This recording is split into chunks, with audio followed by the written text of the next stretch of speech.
Ever since I was a boy, I have always loved the woods.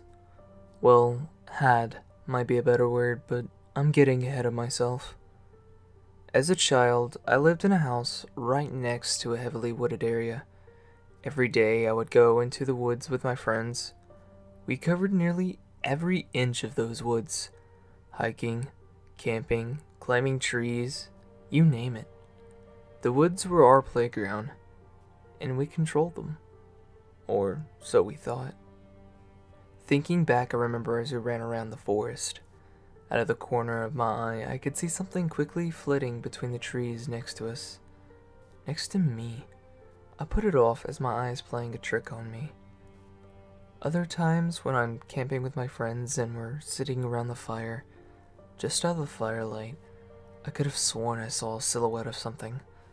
When I turned away to get my friend's attention to look at the thing, it was gone when we looked back. Not a sound having been made. My friends laughed at me and joked that I was scared of the dark. I laughed with them, assuring myself that it was simply a trick of the light or something. Sometimes at night, though, I look out the window at the forest. These were the scariest times because I couldn't rationally explain what it was. But when I looked out the window at the woods, I would see a face amongst the trees before it quickly disappeared. Those nights, I couldn't sleep a wink. I still went to the woods fairly often, usually at the behest of my friends. I did my best to forget the strange face, which I managed to do for a while. I was 17 and my friends Hayden, Noah, and Mason, and my brother Kieran, managed to annoy me into going camping in the woods with them. We packed up our gear and headed to our usual spot in the woods. We set up, and a few hours later it was dark, and we had a fire roaring away. Noah sighed contentedly as he leaned back in his camp chair. "Well, I say I did a good job if I say so myself," he said. I rolled my eyes. Noah was 16, and our resident goofball. Jokes endlessly streamed from his mouth. "Please," I replied. "You sat on your ass the whole time." "Hey, I set up my chair," Noah retorted. I rolled my eyes again. Hayden, our group's token arrogant one, and 16 as well, snorted in laughter. "You didn't even do that right," Hayden said. "Kieran set it up while you're off looking for squirrels in the trees." "I heard from a reliable source that an albino squirrel lives out here," Noah stated.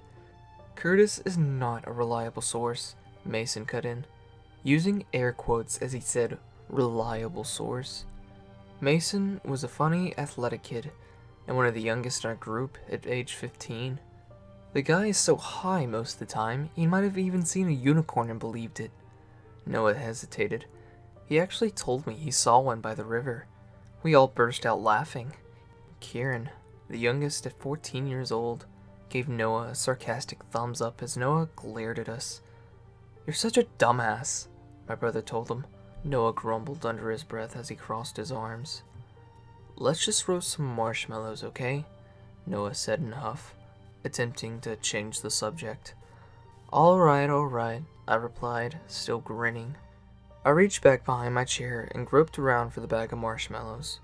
The others were reaching for their roasting sticks as my fingers brushed not against a plastic bag that held the fluffy orbs, but against something smooth and warm, almost like skin. I yanked my hand away in fear and shock. I heard whatever I had just touched skittering off in the trees. I looked at the dark forest around us, but I couldn't see anything. My friends stared at me in confusion. "Dude," Mason said after a few tense moments of silence, "are you alright?" "Yeah, I'm fine," I said uncertainly. "My hand just brushed an animal is all." "Don't be such a baby, Cameron," Hayden said with a mocking grin. I glared at him as he continued. "Now pass me the marshmallows." "Fuck you," I said, reaching back and tossing him the bag of marshmallows. Nothing was there this time. The mood quickly eased back into our usual laughter and good cheer, but I couldn't shake the uneasy feeling the forest was giving me. The feeling that we weren't alone. I woke up the next morning to panicked shouts and arguing. Rubbing the sleep from my eyes, I left my tent to see Mason, Kieran, and Noah yelling at each other. What the hell is going on? I asked, annoyed. Noah looked at me, a confused and frightened expression on his face. Hayden's gone, he told me, a fearful edge in his voice. What? I asked in bewilderment. Hayden's gone, Noah repeated. Vanished, poofed, disappeared. He could have gone home, I said, trying to bring some rationality to the situation. With all of his stuff still here, Mason said, pointing to Hayden's chair and daybag. I blinked in confusion as I stared at the camping gear. You were tenting with him, I said, returning my attention to Noah. He went to bed when we all did. Where did he go? Last night I heard him leave his tent to take a piss, Noah explained. I went back to sleep right after he left, and he's still not back? Fear was beginning to grip me as I tried to think of what could have happened. Maybe he got lost, I stammered. In these woods? You can't get lost here, Noah said in exasperation. I didn't respond. Look, Kieran cut in. Mason and I will go look for him. You guys pack up while we're gone, alright? Alright, I said with a hesitant nod before adding, be careful. Mason and Kieran nodded in reply, before marching off into the trees and out of sight.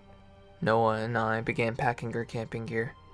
About an hour went by before we finished storing our gear and cleaning up the campsite.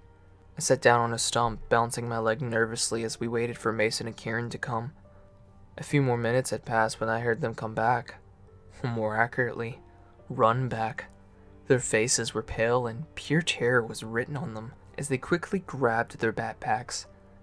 We're leaving, Mason shouted through panicked breaths. What about Hayden? Noah asked. He's dead, Kieran answered. We need to leave now. Noah was about to protest but listened and grabbed his and Hayden's backpacks. I quickly shouldered my bag and we began to run out of the trees. Panic was rising in my chest as we sprinted through the forest. I couldn't believe it. Hayden was dead. There wasn't anything deadly in these woods. The river wasn't fast or deep, and none of our climbing trees were too tall. Falling from them barely merited a sprained ankle. There weren't any bears or wolves in the woods either. Why was he dead? We reached the tree line and burst into an open patch of grass between two houses. We slowed to a stop, gasping for air. Now, Noah wheezed. Talk. What? Another pause for breath. Happened. Give me a damn minute, Mason huffed. We all went silent, resting and catching our breath. The horror of the entire situation sank in during those quiet, tense moments as Kieran and Mason caught their breath. We found Hayden near the river, Mason explained upon recovering. He shuddered as he remembered what he saw.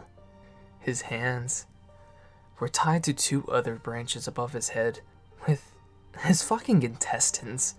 His eyes were clawed out, and his face, Jesus, his face, it was frozen in this awful look of horror.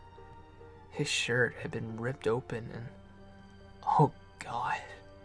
Mason stopped talking and began to retch. Kieran picked up where he left off. Absolute terror, plain on his face. Scratched in his chest were the words, wrong one. Both of us threw up on the spot before running back to the campsite. Noah was pale, his face in an even more fearful expression than Mason and Kieran. We all sat in silence before Noah spoke again. No, no, no, no, no, he said. What do we do? We need to call the police, I said, trying my best to hold back my panic. What about the woods? Kieran asked. Man, fuck the woods, Mason shouted. I'm never going back in there. We all nodded in agreement. We need to get out of here, I said, standing up straight. You don't need to tell me twice. Noah agreed. We hurriedly walked away from the trees that we never returned to, fearful of what lay within. A few days have gone by since Hayden's death. The police recovered his body during this time, and his funeral will be held in a few weeks. Closed casket, of course. Mason, Kieran, Noah, and I all refused to speak to the police on the matter. What could we say? We had no idea what happened. We were originally suspects for his murder until his autopsy. There was no evidence that anyone had killed him. No DNA was present on Hayden's corpse, other than his own. But I knew what killed him. It was whatever creature that had been stalking us. The face in the forest. And I know what wrong one means now. Every day the creature grows closer. I can tell what it looks like now. Hairless, gray, molted skin, long, gangly limbs that end in hands and feet with razor-sharp nails, and a long, thin head with sunken black eyes that never blink. I lock my windows and doors every night, and sometimes I can hear it scratching at the glass of my window pane. It wants in. It wants me. Nothing will stop the face amongst the trees from taking me.